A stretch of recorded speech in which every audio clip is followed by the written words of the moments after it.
Uma eleição com resultados contestados.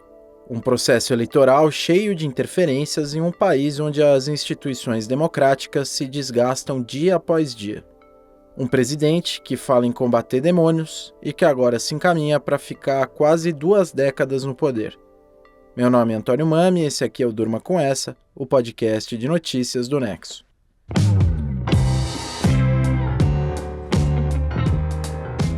Olá, eu sou a Letícia Arcoverde e estou aqui com o Antônio para apresentar esse podcast que vai ao ar todo começo de noite, de segunda a sexta, sempre com notícias que podem continuar a ecoar por aí. Segunda-feira, 29 de julho de 2024. Dia em que o Conselho Nacional Eleitoral da Venezuela proclamou a reeleição do presidente Nicolás Maduro por um terceiro mandato de 6 anos. O pronunciamento formaliza a permanência de Maduro no poder até 2031. Ele assumiu a presidência venezuelana em 2012, após a morte de Hugo Chávez, de quem era vice. Ao terminar seu novo mandato, Maduro terá completado 19 anos como presidente do país. Vencer al fascismo, a los demonios, a las demonias, con la fuerza de Cristo, de Bolívar y de Chávez, es una proeza histórica y nuestro pueblo lo ha hecho. Otra vez lo volvió a hacer nuestro pueblo. Você ouve aí o Maduro num discurso nessa segunda-feira, depois do Conselho Eleitoral proclamar a sua reeleição. Além de dizer que venceu o fascismo, demônios e demônias com a ajuda de Cristo, Simão Bolívar e Hugo Chávez, ele também saudou o que chamou de União Cívico-Militar Policial no pleito. Os resultados da eleição foram divulgados no início da madrugada, quando 80% dos votos tinham sido computados. O Conselho Eleitoral declarou que Maduro obteve 51% da preferência da população, contra 44% do principal candidato de oposição, Edmundo González. Uma vitória governista que, segundo as declarações oficiais, seria irreversível. A oposição contesta os resultados e alega que a reeleição de Maduro é uma fraude. A coligação de Edmundo González diz que seus representantes não tiveram acesso a todas as atas de votação e que os números divulgados pelo Conselho Eleitoral são muito diferentes de pesquisas eleitorais e apurações independentes, que apontariam uma vitória da oposição. Outros governos também não reconhecem a reeleição de Maduro. Países latino-americanos como Argentina, Uruguai e Costa Rica pediram uma reunião urgente na OEA, Organização dos Estados Americanos, e tiveram seus embaixadores expulsos do país por Maduro. Outro país que teve embaixador expulso foi o Chile, depois do presidente Gabriel Boric dizer que não vai reconhecer nenhum resultado que não seja verificável. Estados Unidos e União Europeia declararam acompanhar o desfecho da eleição venezuelana com preocupação e cobraram mais transparência.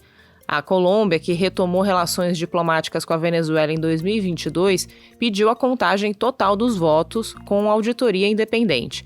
Já governos aliados de Maduro, como Cuba, Nicarágua, Rússia e China, saudaram a reeleição do presidente.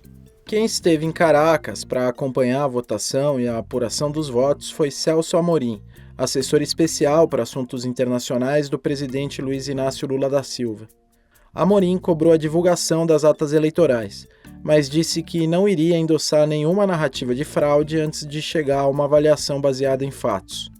Mais tarde, o Ministério das Relações Exteriores do Brasil emitiu um comunicado sobre as eleições dizendo o seguinte: o governo brasileiro saúda o caráter pacífico da jornada eleitoral de ontem na Venezuela e acompanha com atenção o processo de apuração. Reafirma ainda o princípio fundamental da soberania popular, a ser observado por meio da verificação imparcial dos resultados.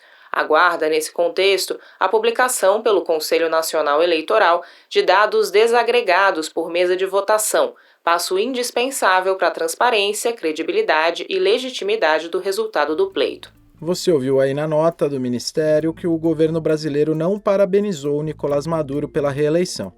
E ouviu também que o Brasil espera a divulgação dos dados desagregados por mesa de votação, ou seja, as atas que registram a contagem total de votos e o resultado de cada uma das 30 mil sessões eleitorais espalhadas pelo país. O Conselho Nacional Eleitoral disse que 59% dos eleitores venezuelanos foram às urnas no domingo. É um número bem maior do que o registrado em eleições anteriores, quando o comparecimento foi em média de 30%. Mas o pleito de agora foi o primeiro, desde 2015, em que não houve boicote da oposição. A mobilização nas ruas durante o período de campanha e fotos e vídeos de centros de votação no domingo sinalizavam uma grande adesão da população. Por isso, a taxa de comparecimento também é alvo de contestação por parte da oposição. A eleição na Venezuela funciona assim. O eleitor vota em uma urna eletrônica que imprime um comprovante. Esse papel é depositado numa urna física. Quando termina o horário de votação, os votos eletrônicos de todo o país são transmitidos para a sede do Conselho Eleitoral na capital Caracas, e ali a autoridade totaliza os votos. A legislação eleitoral venezuelana também prevê uma auditoria das urnas físicas por representantes dos partidos e entidades independentes. Só que a oposição afirma que na prática aconteceu outra coisa. A coligação do Edmundo Gonzalez diz que seus representantes foram impedidos de acompanhar a conferência das urnas nas sessões eleitorais. Por isso, logo depois da votação, o candidato pediu que a população fizesse uma vigília nesses locais para garantir que as urnas fossem auditadas. O Conselho Nacional Eleitoral não emitiu nenhum comunicado ao longo das 6 horas que transcorreram entre a votação e a divulgação do resultado. Quando finalmente se pronunciou, a autoridade afirmou que o seu sistema tinha sofrido um ataque que atrasou a transmissão dos resultados dos centros de votação até a sede do Conselho. Quando anunciou a vitória do Maduro, o Conselho Nacional Eleitoral disse que disponibilizaria dentro de poucas horas os resultados desagregados dos centros de votação. Mas isso não aconteceu, e o site do órgão eleitoral saiu do ar. O Maduro disse que o sistema foi alvo de um ataque hacker e que o governo sabe de onde esse ataque veio e quem o ordenou. O Procurador-Geral da República, Tarek Saab, afirmou que a suposta invasão veio de dispositivos localizados na Macedônia do Norte e vinculou essa invasão à principal líder da oposição, Maria Corina Machado. Ele disse ainda o seguinte: "Fazemos um chamado à população. Não se deixem manobrar por agendas desestabilizadoras que respondem a interesses mesquinhos e alheios ao interesse nacional." A Procuradoria-Geral da República, assim como a Suprema Corte, o Parlamento e o Conselho Eleitoral venezuelano, estão sob controle do governo Maduro há anos e, invariavelmente, atuam em dobradinha com os interesses do Executivo. A contestação à divulgação dos resultados das eleições é apenas mais um episódio do desgaste das instituições democráticas na Venezuela ao longo dos últimos anos. Um episódio marcante desse desgaste aconteceu em 2017. Naquele ano, a Suprema Corte venezuelana assumiu as funções da Assembleia Nacional do país, de maioria opositora, sob a alegação de que os parlamentares atuavam em desacato à Constituição. Ao mesmo tempo, o Maduro convocou uma eleição para uma nova Assembleia Constituinte. A empresa responsável pelo sistema das urnas eletrônicas denunciou a manipulação dos resultados dessa eleição de 2017. De acordo com ela, o Conselho Nacional Eleitoral não computou mais de 1 milhão de votos nos resultados finais divulgados oficialmente. O governo rescindiu o contrato com a empresa. Luiz Lander, diretor do Observatório Eleitoral venezuelano, disse ao jornal O Globo que o sistema eletrônico de votação é completamente confiável, mas que a acusação de fraude feita em 2017 era absolutamente contundente. Por isso, ele destacou a necessidade das auditorias e da publicação das atas eleitorais para garantir a lisura do processo. E é justamente isso que está sendo cobrado agora do Conselho Nacional Eleitoral. O Conselho é presidido por um aliado próximo de Maduro. Foi o órgão que decidiu retirar o convite à União Europeia como observadora externa da eleição. Outro que não participou do processo eleitoral foi o ex-presidente da Argentina, Alberto Fernandes, que tinha criticado uma declaração do presidente venezuelano feita na campanha de que haveria um banho de sangue se ele não ganhasse as eleições. A divulgação de um resultado fraudulento não seria a única alegação de interferência do Maduro na eleição. Para entender isso, a gente precisa voltar a 2023, quando o governo e a oposição assinaram um documento que ficou conhecido como Acordo de Barbados, sob mediação do Brasil e dos Estados Unidos. O Maduro se comprometeu com uma eleição justa e libertou opositores da prisão. Em troca, o governo americano aliviou sanções sobre o petróleo venezuelano, que é a principal fonte de receitas do país. Mas em janeiro, a Suprema Corte venezuelana inabilitou a oposicionista Maria Corina Machado a participar da eleição. Ela foi condenada sob a acusação de integrar uma trama golpista encabeçada pelo ex-deputado Juan Guaidó, que se autoproclamou presidente da Venezuela em 2019. Pouco depois da condenação da Maria Corina Machado, a professora universitária Corina Yones foi escolhida para sucedê-la nas urnas, mas ela não conseguiu se cadastrar no sistema do Conselho Eleitoral. Então, por fim, o ex-diplomata Edmundo Gonzalez foi oficializado candidato em março. De caráter discreto e sem experiência prévia na política, ele passou a campanha dizendo que a verdadeira líder da oposição era Maria Corina Machado. Semanas antes das eleições, o chefe de segurança da Maria Corina Machado foi preso, acusado de tramar um golpe. Outros 6 auxiliares da política se asilaram na Embaixada da Argentina para não ter o mesmo destino. Além disso, o governo desligou o sinal da agência de notícias alemã Deutsche Welle na Venezuela e o sindicato de imprensa local afirmou que mais de 60 veículos saíram do ar. Outro ponto de contestação à lisura do processo eleitoral foi a imposição de restrições ao direito de imigrantes votarem. Por causa da forte crise econômica que assolou o país nos últimos anos, quase 8 milhões de pessoas deixaram a Venezuela. Menos de 1% delas pôde votar. O Conselho Eleitoral pediu visto de residência e passaporte vigente para quem quisesse ir às urnas fora do país, uma exigência que não existia antes. Além disso, imigrantes em países como os Estados Unidos, que romperam relações com a Venezuela, não tinham consulados para comparecer e depositar seus votos. No Brasil, onde há mais de 500 mil venezuelanos, pouco mais de 1.000 conseguiram votar, porque a única representação diplomática em funcionamento é a embaixada em Brasília. Proclamado presidente eleito, Maduro só toma posse do seu terceiro mandato daqui a 6 meses, em janeiro de 2025. É muito tempo para um cenário de tanta instabilidade, em que muito mais coisa ainda deve acontecer. O Durma com essa volta já.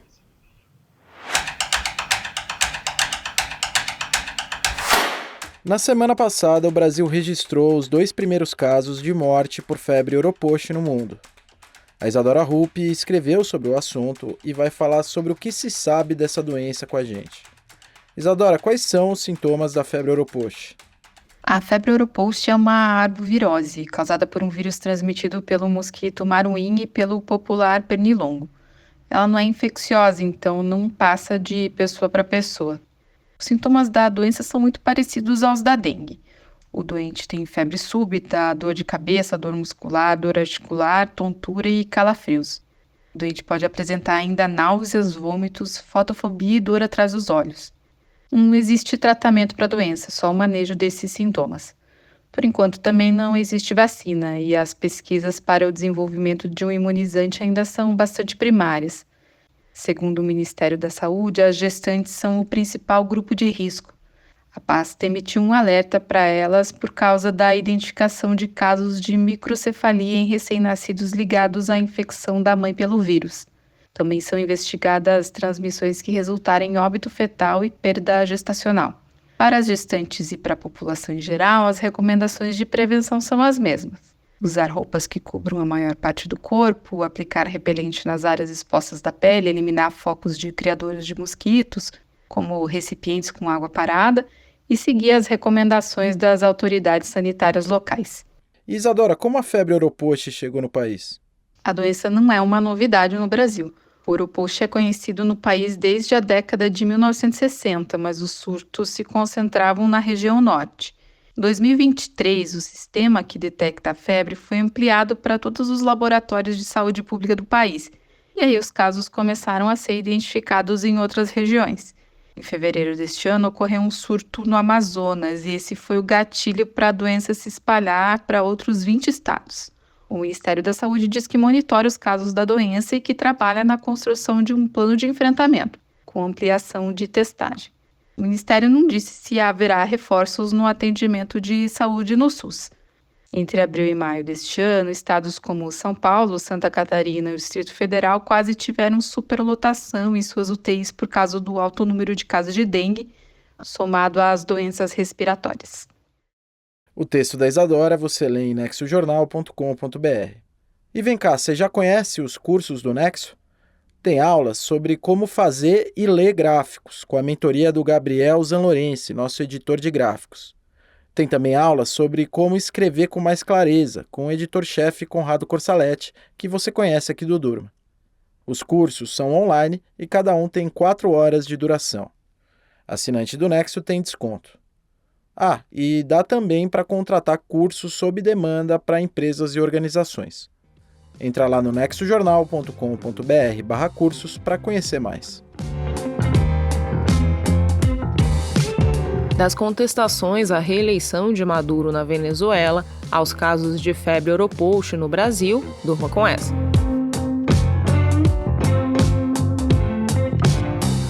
Com roteiro, apresentação e produção de Antônio Mami, apresentação e edição de texto de Letícia Arcoverde, participação de Isadora Rupp, edição de áudio de Pedro Pastorizi e produção de arte de Mariana Simonetti, termina aqui mais um Durma com essa. Até amanhã.